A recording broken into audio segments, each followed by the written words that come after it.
TPCC chief Mahesh గౌడ్తో CPI నేతలు చాడ వెంకటరెడ్డి, కూనమనేని సమావేశమయ్యారు. MLA కోటాలో ఎమ్మెల్సీ ఇవ్వాలని సిపిఐ నేతలు అడిగారు. పొత్తులో భాగంగా ఒక ఎమ్మెల్యే, 2 ఎమ్మెల్సీ ఇస్తామని ఎన్నికల సమయంలో సిపిఐకి హామీ ఇచ్చింది కాంగ్రెస్ పార్టీ. గతంలో గవర్నర్ కోటా ఎమ్మెల్సీ స్థానం ఇవ్వలేకపోయామని, ఇప్పుడు ఎమ్మెల్యే కోటాలో ఎమ్మెల్సీ స్థానం ఒకటి ఇవ్వాలని కాంగ్రెస్ను కోరామన్నారు సిపిఐ ఎమ్మెల్యే కూనమనేని సాంబశివరావు. ఈ విషయంపై త్వరలో సీఎం రేవంత్ రెడ్డిని కూడా కలుస్తామని చెప్పారు.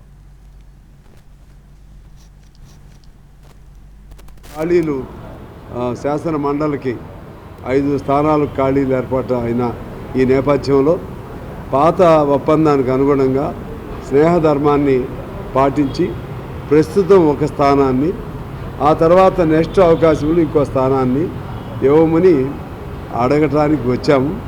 ఆ క్రమంలో పిసిసి అధ్యక్షుడు మన మహేష్ కుమార్ గౌడ్ గారికి మేము మా పార్టీ తరఫున ఒక రిప్రజెంటేషన్ చేయటం జరిగింది.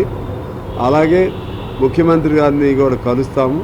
కాంగ్రెస్ పార్టీ, సిపిఐ స్నేహ పార్టీలుగా ముందుకు వెళ్ళే క్రమంలో అన్నమాట ప్రకారంగా వాళ్ళు మాకు ఒక ప్రస్తుతానికి ఒక ఎమ్మెల్సీ సీట్ని ఇస్తారని చెప్పి మేము ఆశిస్తున్నాం. ఆ తర్వాత నెక్స్ట్ సమయం వచ్చినప్పుడు రెండోది కూడా ఇవ్వాలని కోరుకుంటూ